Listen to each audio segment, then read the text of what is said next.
Hi everyone, welcome back to Crochet Rocks. Tracy here, and this is yet another pre-recorded giveaway with the same clothes. Yeah, I always think I don't wear this top enough, but it's going to look like I wear nothing else.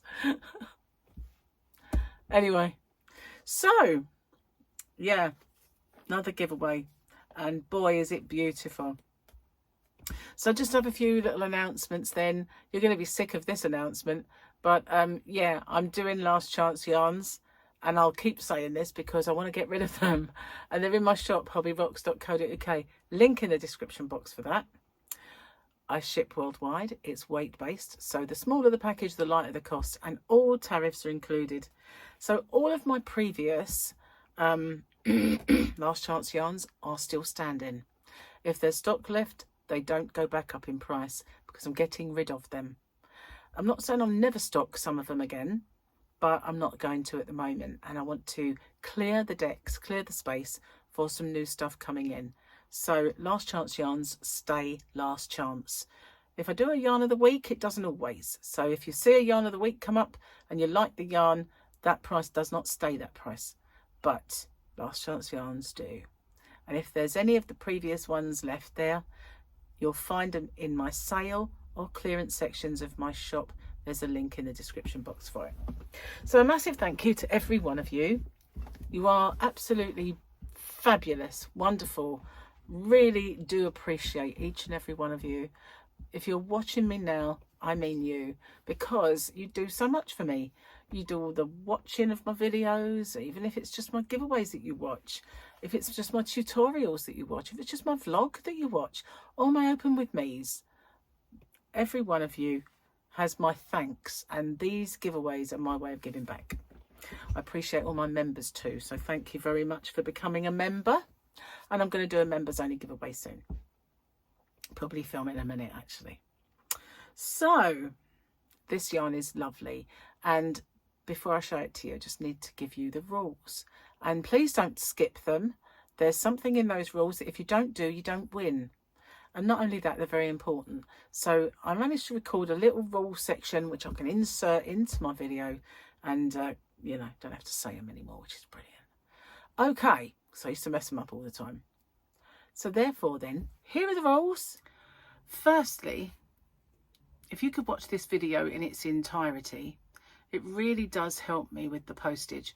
It also helps with the YouTube algorithm, but the postage is the most important thing for me, because as you can imagine, doing a fair few giveaways does actually make the postage a little more.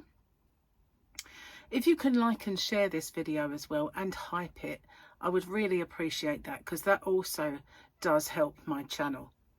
You've got to be a subscriber to enter. Somewhere around here is a little subscribe button. If you could hit that subscribe button and the little icon next to it, which is a bell, and click that onto all, you won't get all because YouTube don't really send out all anymore, but the chances are you might get one of my tutorials or yarn or another giveaway pop up. Now, I ship worldwide. I do have a shop. It's called hobbyrocks.co.uk, and I ship worldwide in the shop.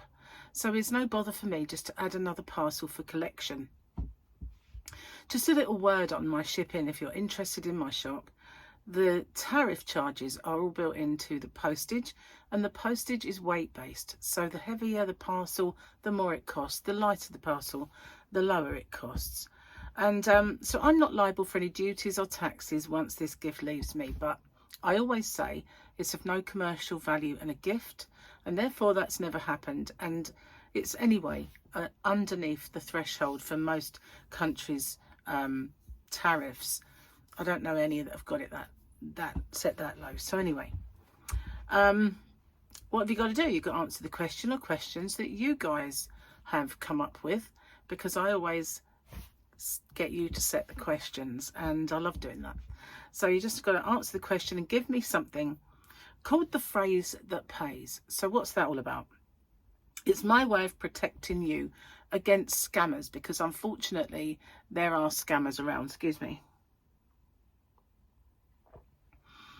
So it is in two parts. It's I understand the terms and conditions, and I'm aware of the scammer.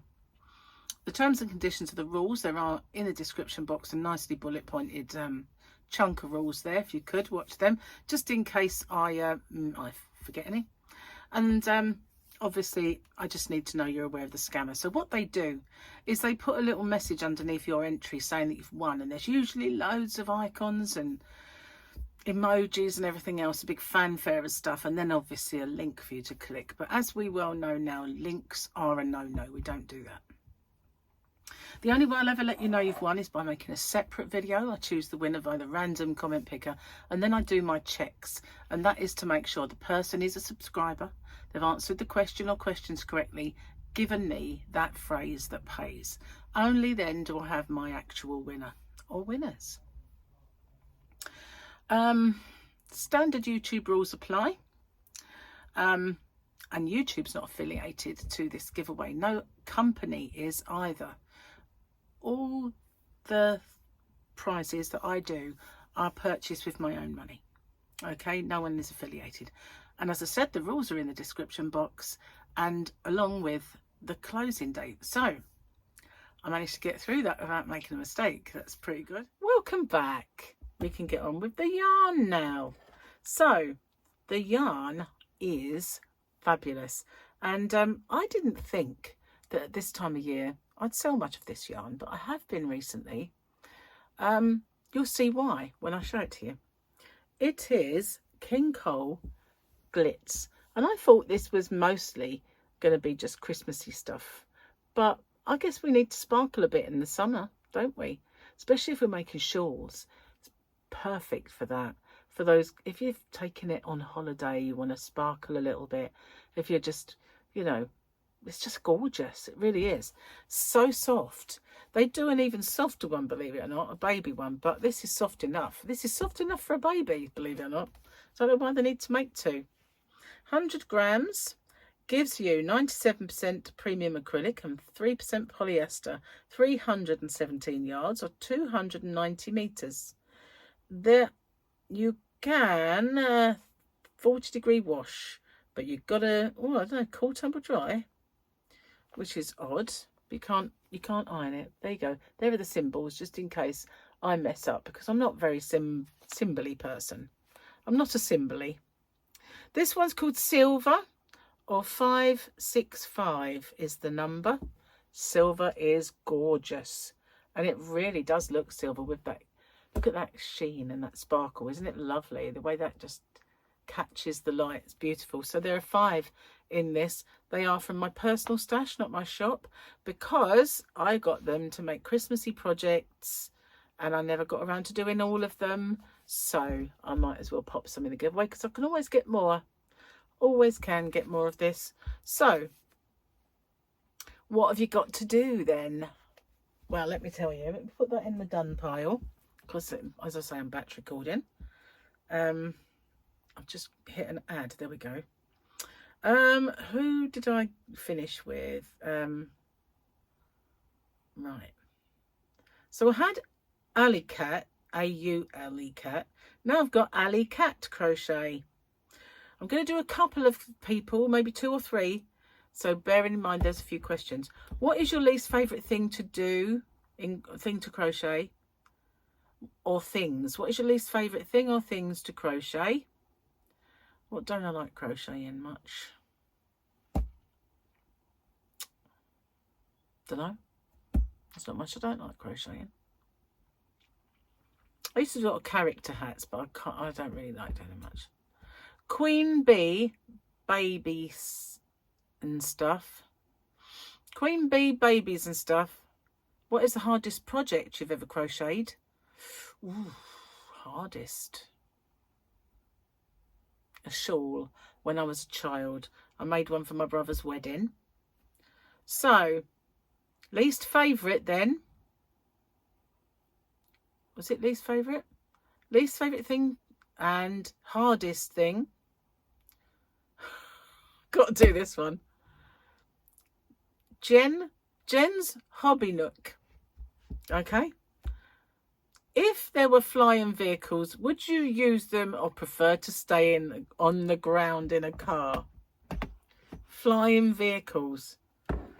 Could I trust myself in a flying vehicle? Well, I don't know that. I can't imagine there being flying vehicles. Can you? I mean, I've seen some of the UFO stuff around at the moment and about how these orbs and these cylindrical things just seem to be able to fly without much in the way of propulsion. So I guess one day we'll have that capability. Maybe someone's got it already. That's not UFO at all. Don't know. Would I trust myself in the air? That's going to be a lot to look out for, isn't there? It's hard enough looking out for all the obstacles on the ground.